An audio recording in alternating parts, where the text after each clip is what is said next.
Nas cores cinza, azul, vermelho e roxo, a imagem passa pelas letras do título. Em fundo branco, ponto de vista. Abaixo, 3 círculos sobrepostos formam um diagrama. Fumaça de queimadas, calorão e enchentes. Vânia Alves, tudo apresentadora. isso nós já sabemos que são efeitos das mudanças climáticas que afetam nossa saúde.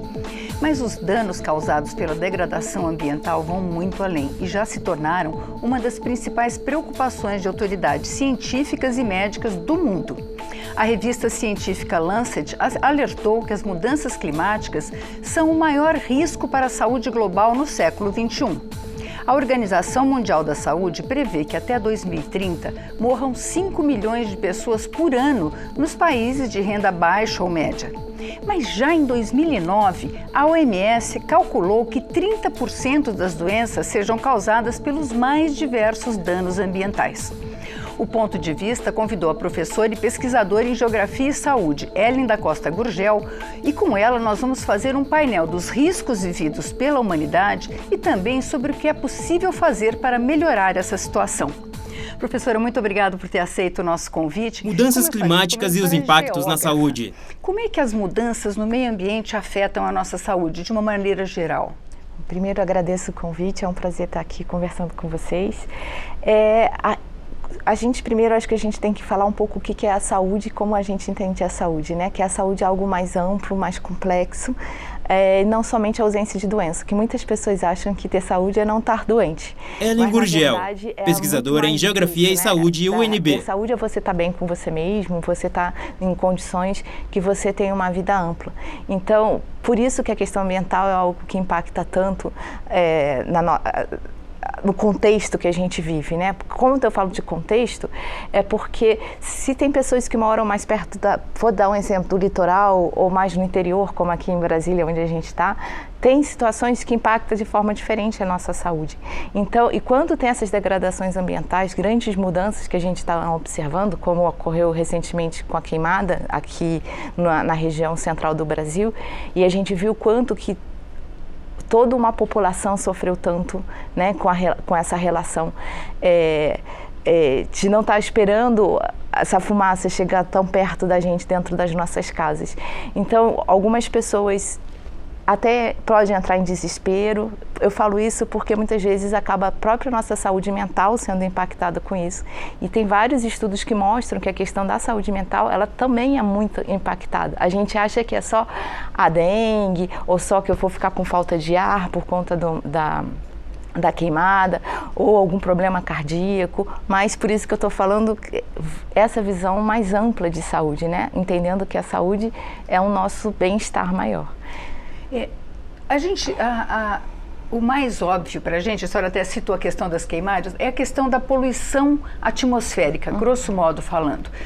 A gente sente isso, às vezes está meio pior para respirar, a gente sente que cansa mais em lugares mais poluídos, menos em lugares mais abertos, mas o que a poluição, a degradação da atmosfera pode provocar na nossa saúde a longo prazo, porque não é só a minha falta de ar naquele momento, né? Eu posso ter danos muito maiores. Sim, são vários os aspectos, né? O principal, mais visível, é a questão mesmo da nossa respiração, porque então todo o nosso sistema ligado à parte respiratória que é muito afetada. Mas ela Ellen Gurgel, pesquisadora em Geografia e Saúde, UNB. A sensibilidade do nosso corpo levar a ter câncer, por exemplo, a neoplasias, pode levar a outras situações de degeneração do sistema mesmo respiratório, por exemplo. Mas temos também, pode impactar sistemas digestivo, outros sistemas, mas que isso ainda precisa de mais estudos. O que acontece é que você tem grupos de estudo que vai tentar fazer essa relação da saúde com o ambiente e outros que é só o corpo humano, né? Entende o que passa por dentro da gente. E ainda esse diálogo na ciência entre, vamos dizer, o indivíduo e o coletivo ainda não está muito bem, está começando a expandir, é por isso que a gente está começando a enxergar mais esses impactos, porque quando a gente fala do ambiente é algo maior, né? Não é, e são várias populações que são afetadas.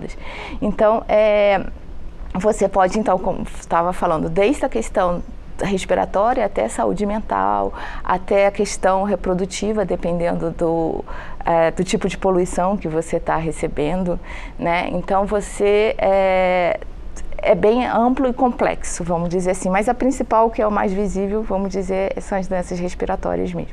A senhora citou mudanças climáticas e os impactos na saúde. Que são coisas a serem pesquisadas. E uma das coisas que nós notamos na preparação dessa série sobre mudanças climáticas é que há um imenso manancial de trabalhos sendo feitos.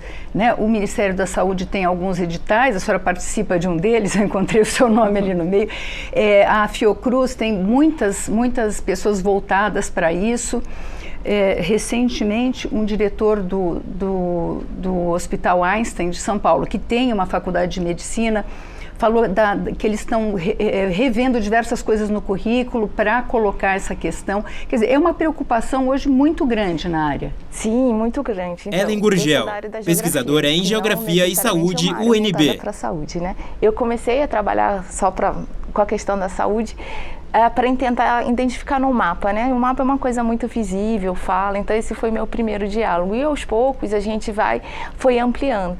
E essa questão, como foi falada, do próprio currículos das faculdades que são formadas na área da saúde, ainda não leva muito em conta essas questões ambientais, né? Então, é um trabalho que tem sido feito em várias universidades, é tentar levar um pouco mais desse conhecimento ambiental, que são produzidos por outras áreas do conhecimento, para dentro da área da saúde. Isso tem mudado bastante na saúde coletiva, que é o pessoal que trabalha mais com a gestão da saúde, mas ainda falta entrar muito mais fortemente no pessoal que forma, nos médicos, nos enfermeiros.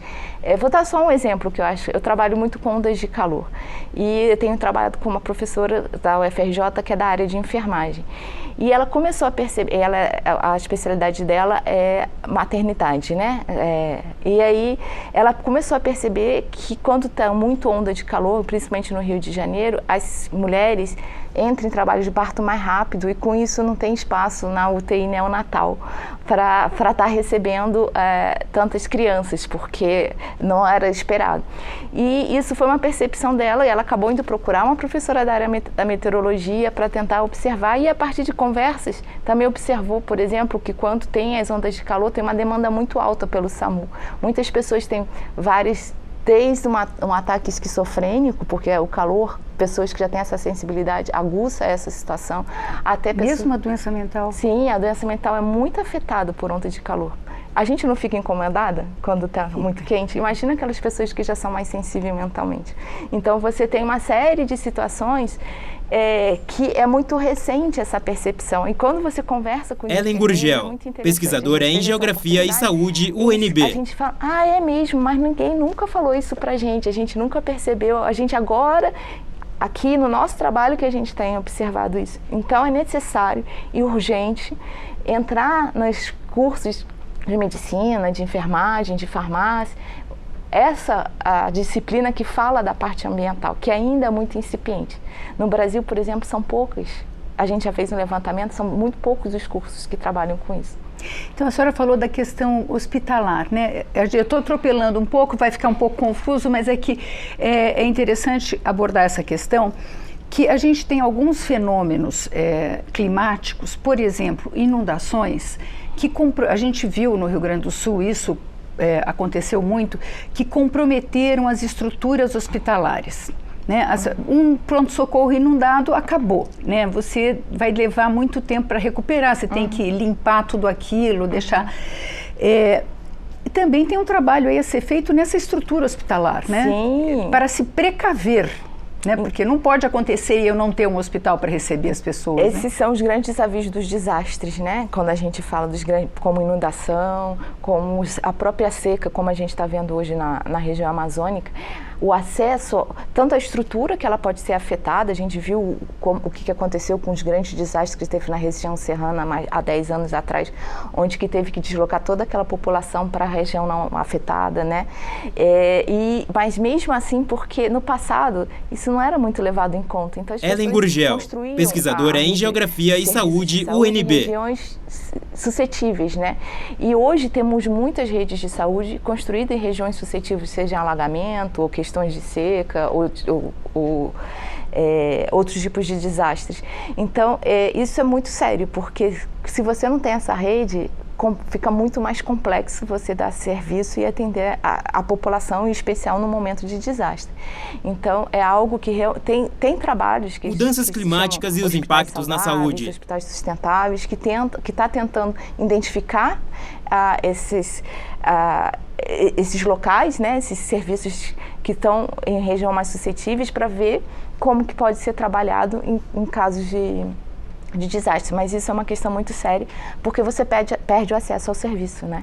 Então, a gente falou do ar, eu queria falar da água, né? A água é um problema de todas as formas, né? Água de mais, água de menos. No momento, nós temos uma questão de seca. A senhora citou a região da Amazônia, né? Em que, além de ser um estado, uma região do Brasil, onde o saneamento é muito pequeno, depende muito de rios. Quer dizer, como é que é essa questão da água ligada à saúde humana?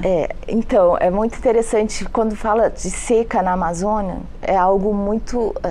que surpreende, né? Porque ninguém acha que a Amazônia tem problema com a água.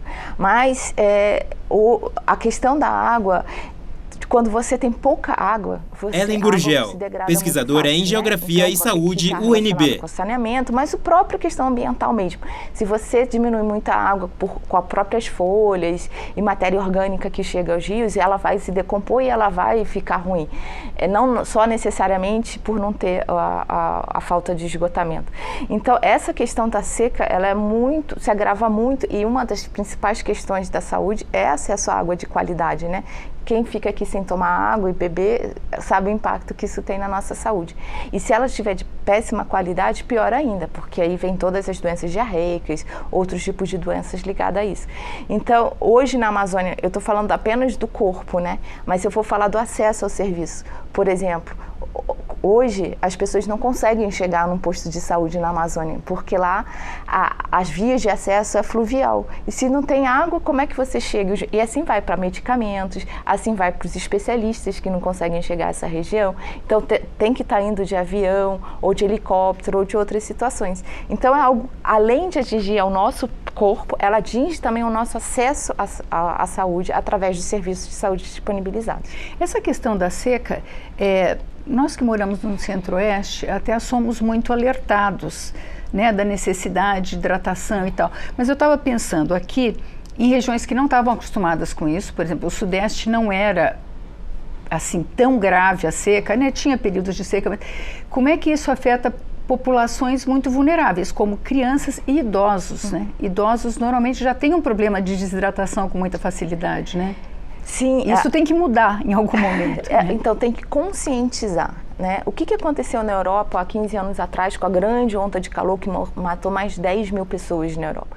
Ellen Gurgel, pesquisadora em Geografia e Saúde, UNB. Cuidado desse olhar que quando estava muito quente. Hoje, quando tem uma onda de calor na Europa, as pessoas já foram tão avisadas, tão alertadas, que elas sabem o que tem que fazer nesse momento. Beber água, tomar banho, abrir as janelas num certo período para poder ter a circulação do ar e outras questões. No Brasil, a gente ainda não está muito acostumada com isso. Eu vou trazer um dado aqui que para mim sempre para mim mesmo é surpreendente. Hoje, os lugares que têm maior quantidade de onda de calor e de intensidade maior é na região amazônica, em Belém e Manaus. São as cidades que mais sofrem. E a gente fala, mas eles estão acostumados com calor, né? Lá já é quente normalmente. Mudanças climáticas e os impactos na saúde. Tem acusado muito mais, e apesar dessa adaptação dessa população, ela precisa de cuidados especiais. Ela precisa de ter um trabalho de conscientização, e a gente tem visto o impacto na saúde dessa população, em aumento de internações, são mais de 11 grandes tipos de doença que leva à internação. E hoje a gente fala, são as crianças e os idosos, mas também tem as mulheres grávidas, como eu acabei de falar. Quando é muito quente, você pode ter um parto mais rápido. Você tem todas as pessoas com doenças mentais que também sofrem muito. As pessoas com neoplasia, por exemplo, não é que você vai ter um câncer porque está quente, mas quem já tem um câncer e tem muito calor, ela sofre mais e pode piorar a situação dela. Então, tudo isso tem que ser trabalhado e alertado a essa população. A gente precisa desse trabalho. E no Brasil, o calor, por exemplo, é visto como uma coisa chique. Por que eu falo chique? É um glamour, tá quente, vamos pra praia, tá quente, vamos aproveitar o sol. A nossa relação com o calor é isso, mas o calor mata.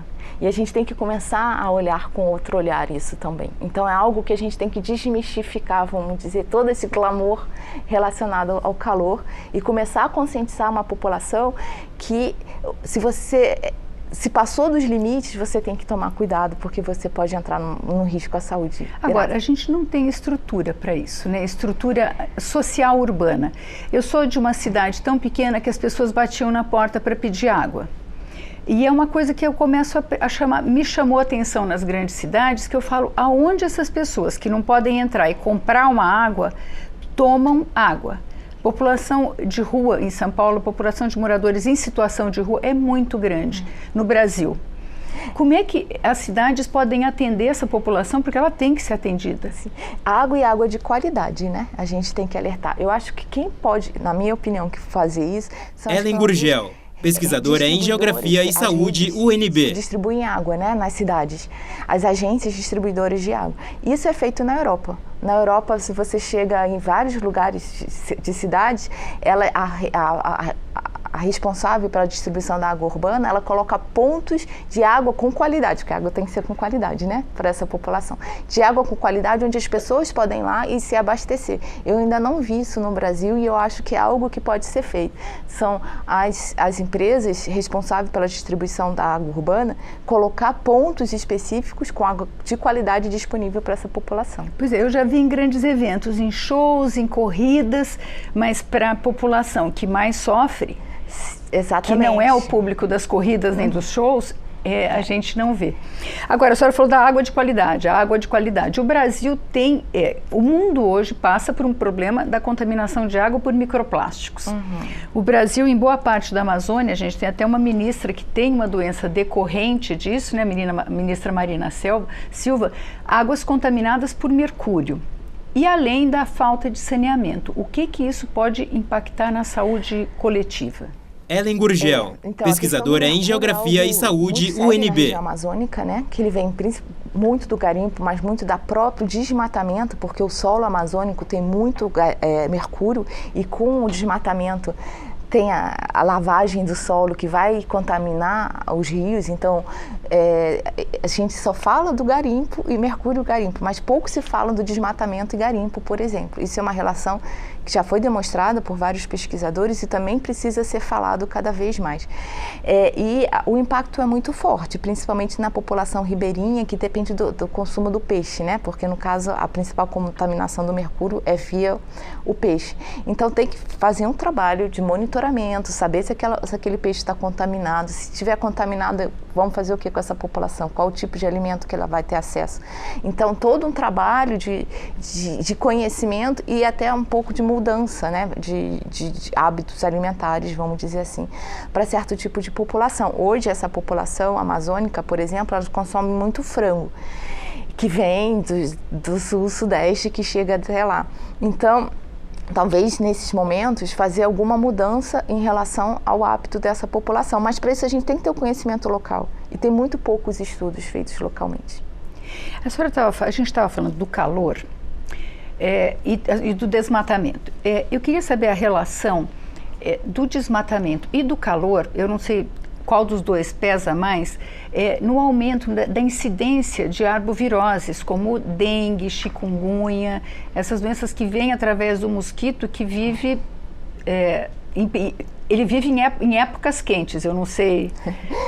Sim, o que acontece com o desmatamento, ele desregula a questão do clima, né? Isso a gente vê em áreas, aqui mesmo, se a gente vê no nosso entorno de Brasília, por que Brasília está tão quente? Claro, está tendo as mudanças climáticas que têm levado a isso, mas... Ellen Gurgel, pesquisadora em Geografia e Saúde, UNB. São só grandes plantações e aí você tem todo um solo exposto, ele fica muito mais quente do que onde tem árvore. E isso acaba desregulando o microclima local, né? Você acaba trazendo mais calor, então você acaba aquecendo a população, aquela região, quando você retira a vegetação e deixa aquele solo exposto.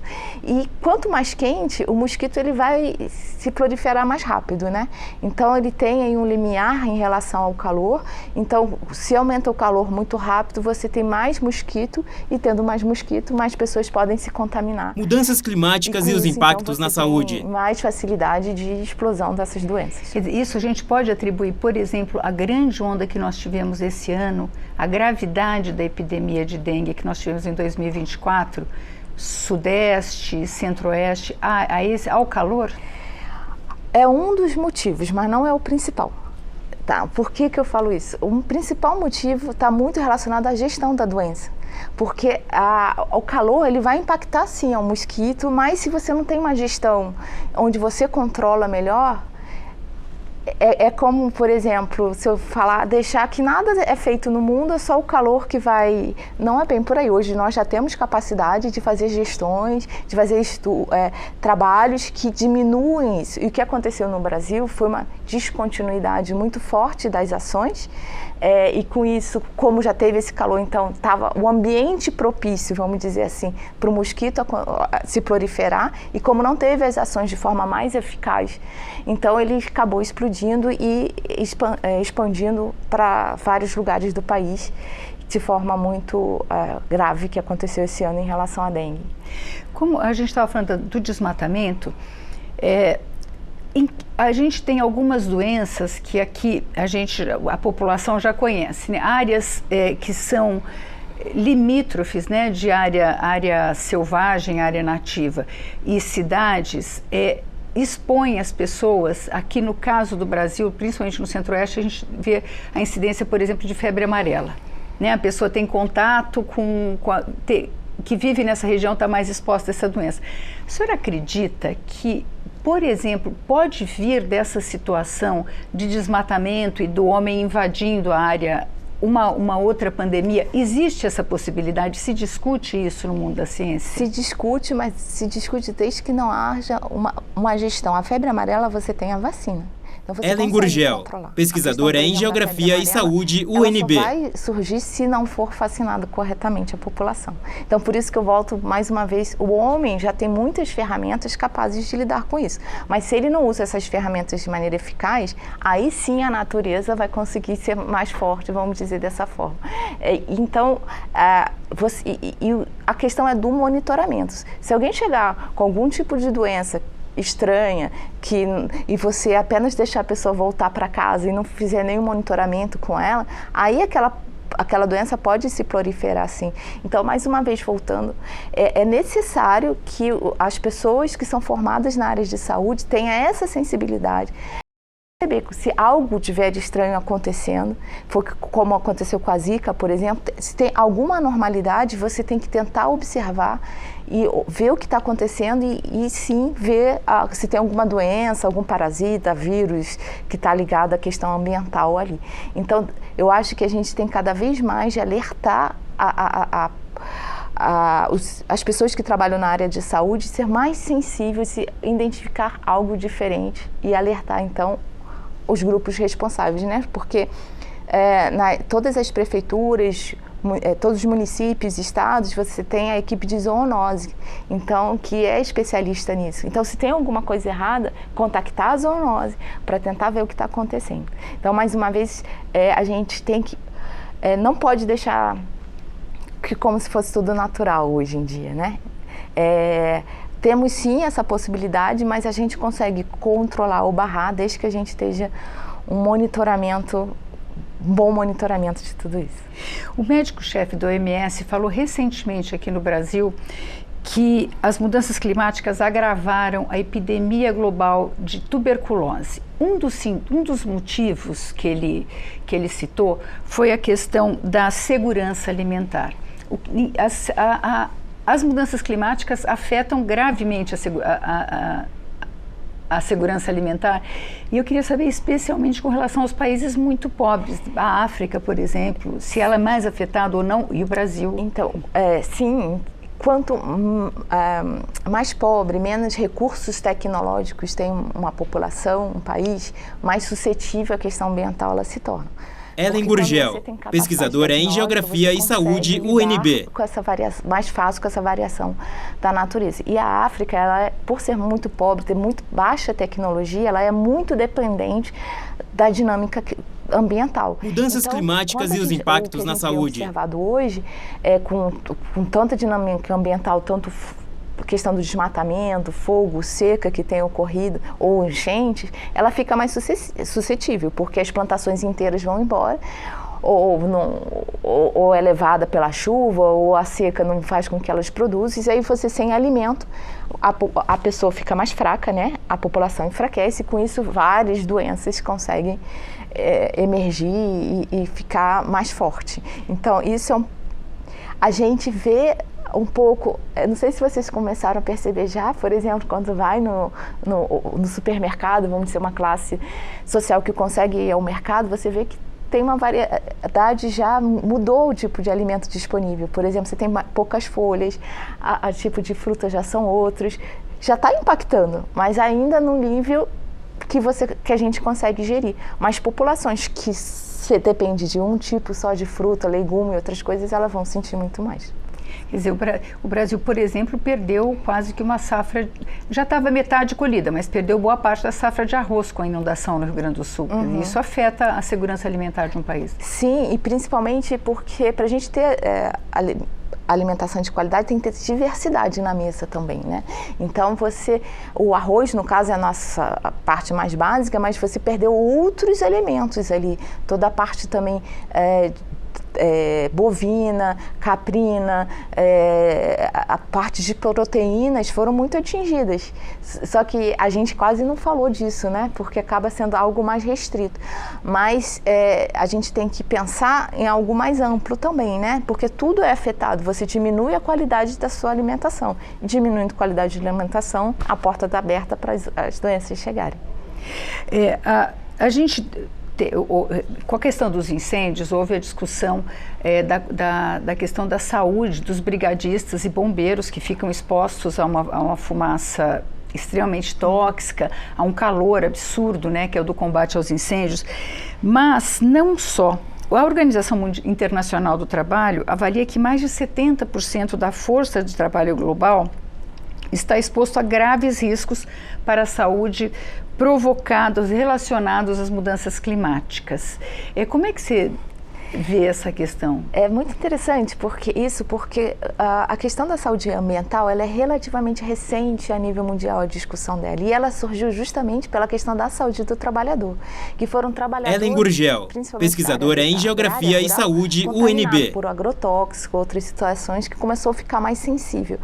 Então, para você ver que a saúde ambiental e a saúde do trabalhador, ela anda de mão dadas, porque são essas populações que ficam... A gente começa a perceber melhor o que está acontecendo. Então, a saúde ela vai depender do contexto onde a gente atua, seja ela onde a gente mora, seja ela onde a gente trabalha. Se a gente trabalha num contexto que é ruim para a saúde, você vai ter grandes impactos na saúde daquela população, daqueles trabalhadores. Então, eu acho que é algo que realmente tem que começar a ser discutido cada vez mais, principalmente em profissões que têm maior exposição às questões ambientais. Eu me lembro que, sei lá, numa das ondas de calor, que já tem algum tempo, né, os trabalhadores dos aeroportos se recusaram a carregar, quando era carregado fisicamente, né, pelas pessoas, as bagagens para abastecer os caminhões, os aviões. Então, pararam os voos. Porque eles tinham que enfrentar 50 graus de temperatura na pista. Quer dizer, e os trabalhadores urbanos, a gente tem uma miríade imensa. O trabalhador de construção civil... Sim. Então, isso é preciso uma política para repensar isso. Eu acho que isso foi... A questão da saúde do trabalhador durante a década de 70, 80, 90 foi muito falada, né? Foi muito trabalhada e de um tempo para cá a gente quase não ouve falar de saúde do trabalhador, né? Então, a gente precisa novamente voltar a falar sobre isso, principalmente com todas essas mudanças que têm acontecido ambientalmente, porque está tendo um impacto muito forte. Eu vou dar um exemplo, eu sou professora na universidade aqui em Brasília, aqui pertinho.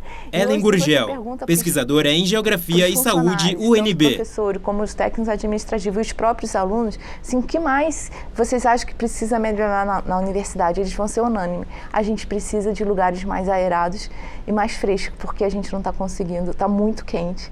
E a gente precisa observar isso, porque a gente não está dando conta, às vezes, o calor tem prejudicado muito. Mudanças climáticas, né? E os impactos na saúde. Eu tô falando que, então, vamos trabalhar em relação à questão do calor na universidade, por exemplo, aqui. Então, a gente tem que começar a ouvir as pessoas, ver o que elas estão sentindo, seja lá qual for a profissão, para a gente poder trazer ações, e muitas vezes são ações simples, não são ações muito complexas, que a gente não percebe, os gestores, né, não percebem, não observam. Então, a saúde do trabalhador tem que novamente começar a ser colocada, porque um trabalhador exposto a situação muito ruim, ele pode se prejudicar e você vai ter todo um impacto na sociedade, naquela família, na economia.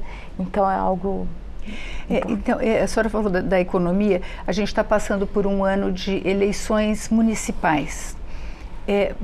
Boa parte de ações no sentido de mitigar os danos ambientais passa pela ação dos prefeitos, né? Eu estava particularmente lembrando o prefeito do Rio de Janeiro falando que ia aumentar o número de escolas refrigeradas. Bom, uma cidade que chega a mais de 40 graus, uma criança não pode estudar numa sala que não tenha uma ventilação, seja, eu não sei exatamente que sistemas que isso... Mas isso gera um custo grande para o país, né? O país tem que se preparar para esse futuro. Sim, tem que se preparar, o custo vai aumentar com certeza, mas o custo que vai se gastar com isso é menor do que o custo da área se a pessoa for parar no hospital. Ellen Gurgel, pesquisadora em Geografia e Saúde, UNB. Cidadão trabalhador parar de trabalhar, porque é muito caro para a sociedade quando uma pessoa não está trabalhando. Então, esse impacto é menor financeiramente do que se a pessoa realmente ficar doente, ou se você diminuir a sua capacidade de aprender, ou seja, você vai ter populações menos capacitadas para dar melhores respostas para o país. Então, são custos altos, mas que no final das contas o impacto financeiro para um país mais global é menor. Então, a gente tem que começar a observar, não deixar o problema acontecer para resolver. A gente tem que antecipar o problema para tentar sanar e com isso você vai gastar menos e o impacto vai ser melhor. Pois é, a gente, quando conversando com os especialistas que a gente tem visto com relação às mudanças climáticas, eles não são muito otimistas, né? O dano já está feito, né? Mas se a gente parar hoje de emitir carbono, como é que a senhora pensa que pode ser feita essa mitigação?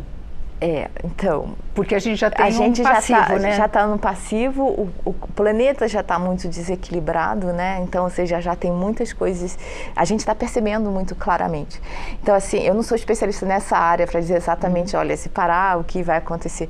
Mas a gente tem que cuidar melhor do planeta para a gente ter uma saúde melhor, para ser mais um planeta saudável, você tem uma população saudável. O planeta está doente, com isso você tem uma população doente também. Então, se a gente quer uma população global que seja mais saudável e sendo saudável você tem diversas repercussões, a gente tem que cuidar da parte ambiental. Como a OMS bem coloca, uma porcentagem altíssima das doenças estão ligadas às questões ambientais. Então, a gente precisa, mesmo que mude pouco, vamos dizer assim, já temos um passivo, mas a gente precisa, se a gente quer um país mais equilibrado. Eu vi um texto da senhora que eu achei curioso, voltando até como começou a nossa conversa, sobre o que é saúde.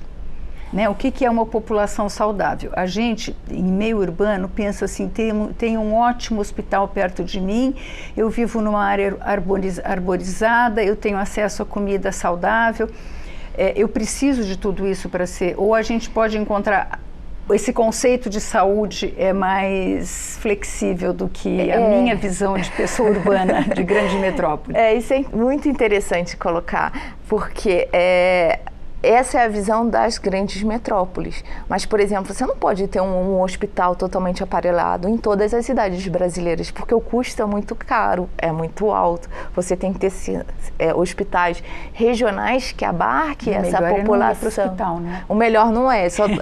E com isso, você tem que... Aí as pessoas...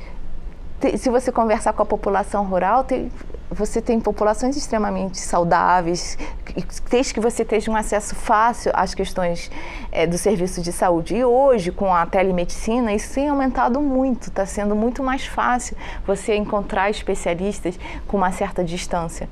Mudanças climáticas e os impactos na saúde.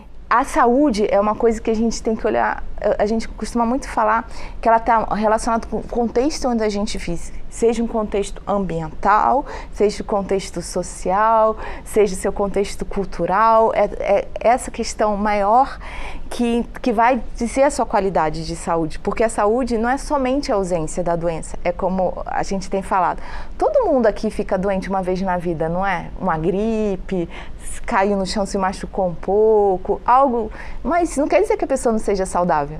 Naquele momento específico, ela está tendo alguma coisa em relação à sua saúde, mas a gente vê uma pessoa saudável como um todo, a longo prazo. Então, é essa visão que a gente tem que começar a colocar. A gente sempre vai ter uma doença ou outra. O corpo humano ainda não é 100% incapaz de não ter alguma coisa. Então, isso é importante a gente ter em mente. E se a gente tem alguma coisa, se a gente tem acesso rápido a esse serviço e rapidamente debela aquela situação. Mas a senhora citou nesse texto a população ribeirinha, que eu posso ter uma população ribeirinha lá no interior do Amazonas saudável.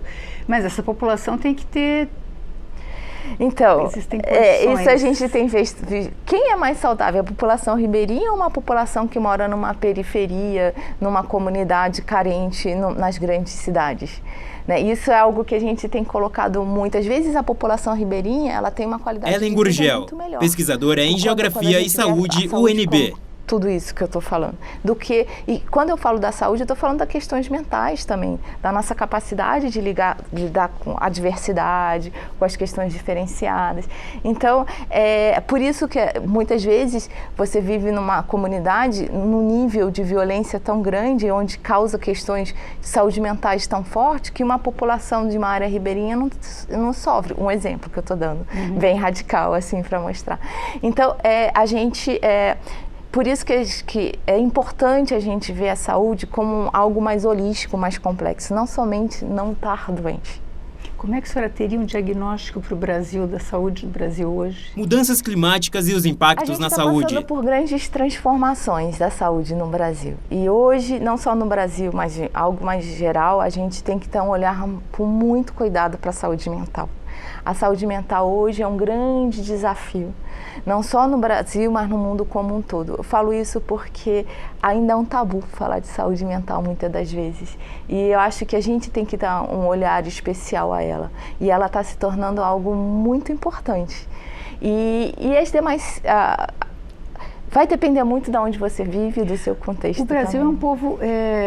que bate recordes, né, de consumo de remédios antidepressivos, de registro, de declaração de ansiedade.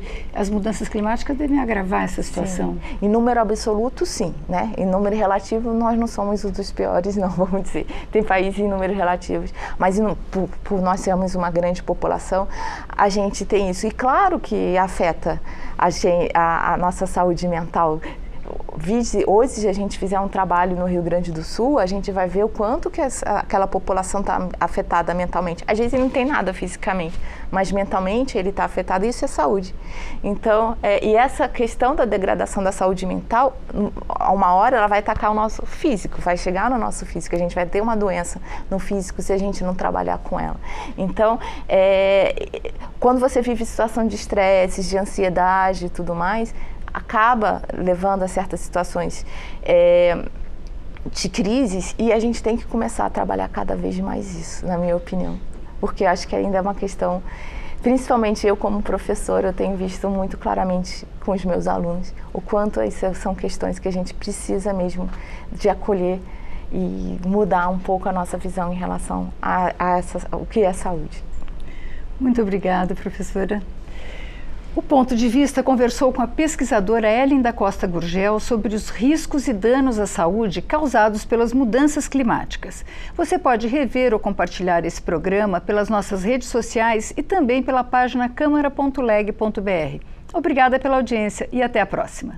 Vânia Sorri, câmara.leg.br. Créditos na tela.